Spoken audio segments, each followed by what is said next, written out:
base no texto do Lênin, como eu disse há pouco, o Partido Socialista e o Revolucionarismo sem partido, a ideia nesse encontro de hoje é fazer uma discussão sobre uma posição, um debate, uma posição que é muito comum, né, que tem muita força, que é muito presente no interior do movimento operário, dos movimentos sociais, do movimento estudantil,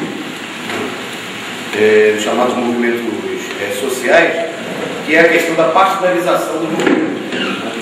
Em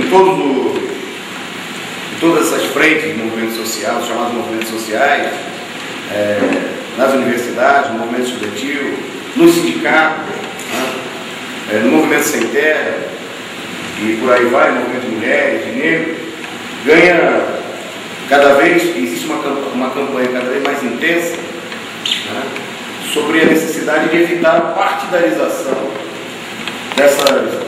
desse movimento, né, do movimento operário, dos chamados movimentos sociais. Então a nossa ideia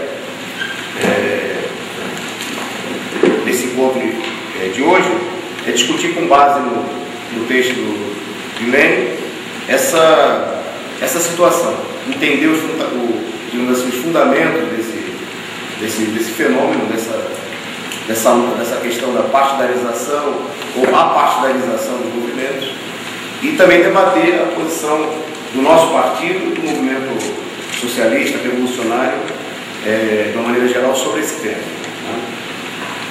Então, o objetivo é justamente oferecer, com base na contribuição decisiva feita por Lênin nesse texto e em outros escritos, um elemento, né, para armar, né, os nossos militantes, os trabalhadores, os estudantes, para uma intervenção diante dessa campanha que é feita justamente contra a partidarização.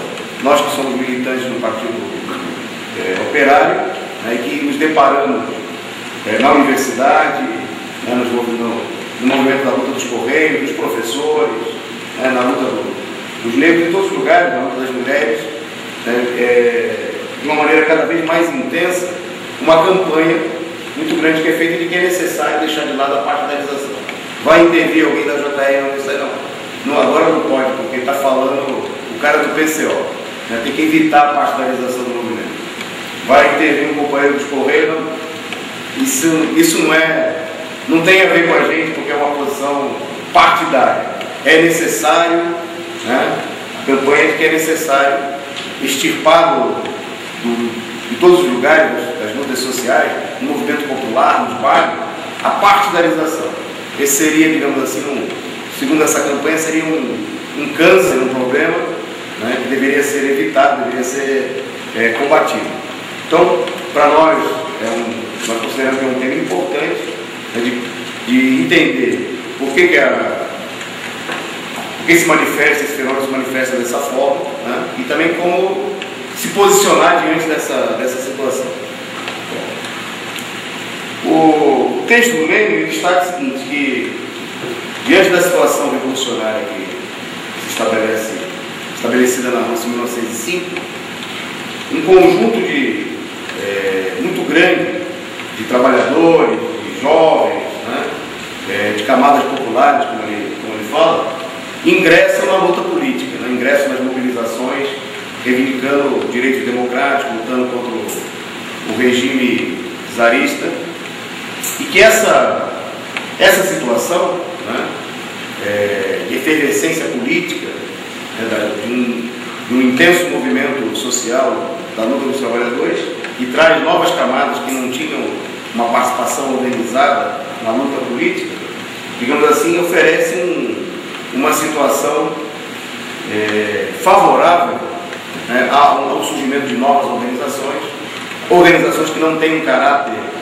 claramente, não são organizações partidárias, não são partidos políticos ou movimentos ligados diretamente ao partido, e que isso vai, digamos assim, oferecer as condições para o desenvolvimento, né, de uma situação, para uma campanha contra os partidos.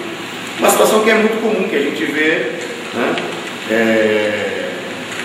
no nosso país e em todo o mundo nesse momento. Na medida em que ocorre um crescimento da luta dos trabalhadores, da luta dos estudantes, por exemplo, da luta dos sem terra, é justamente nesse momento, né, que se intensifica a campanha contra a partidarização. Quando os sem terra estão lá quietinhos, digamos assim, em determinado período de calmaria no movimento, a gente não vai ouvir ninguém dizer o seguinte, condenar a luta dele, que isso é uma luta que está vinculada a esse ou aquele partido.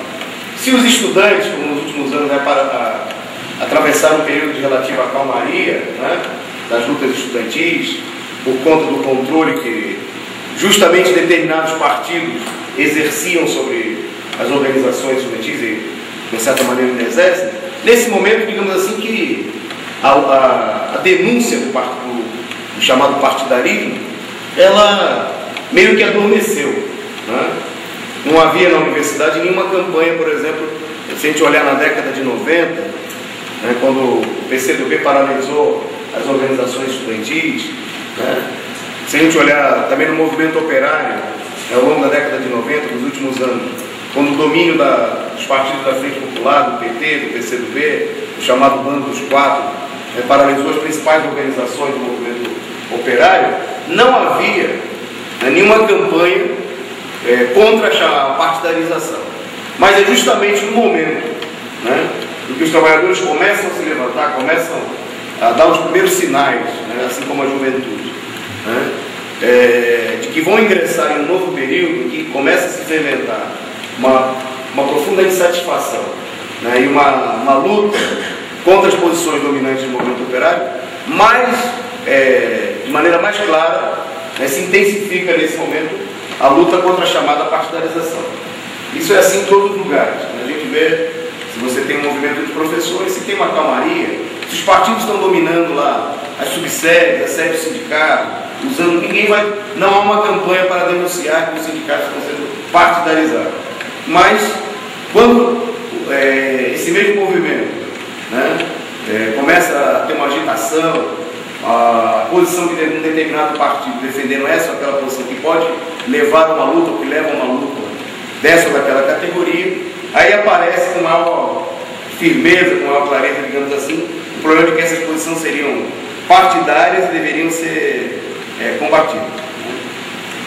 Tanto no período que Lenin escreve o texto, ele se refere, esse ingresso dessas camadas, né, mais amplas na luta política, obviamente já dá a entender que não se trata de que essas organizações eram organizações apolíticas, né? Pelo contrário, ele destaca, por exemplo, o caso dos sindicatos. Ele diz que os sindicatos, diante da situação de crise, ganham cada vez mais assumem um caráter político, né? Destacando que a luta política se funde com a luta econômica. Quer dizer, assim como acontece também, a gente pode verificar, para a gente tomar uma luta específica, vamos tomar como exemplo a luta dos sem terra, né? Essa luta pela conquista de um pedaço de uma reivindicação tão elementar dos camponeses pobres sem terra no país. Ele tem um pedaço que chama de ser uma reivindicação muito elementar, assume cada vez mais o caráter de uma luta política. De que essa luta não tenha... O fato é que o que se procura dizer é que essa luta não deveria ter um caráter partidário. Se a gente olhar também a reivindicação, por exemplo, pela redução da jornada de trabalho, né, no movimento operário, uma reivindicação econômica. Mas essa luta, obviamente, como ela precisa ser estabelecida sobre a forma de uma lei, sobre a forma de uma situação que atinge o conjunto do movimento operário, tende a assumir, e ele de fato assume, cada vez mais o caráter de uma luta política. Né? Da mesma forma que na universidade, a reivindicação por mais verba, por melhoria nas condições de estudo, etc. e tal.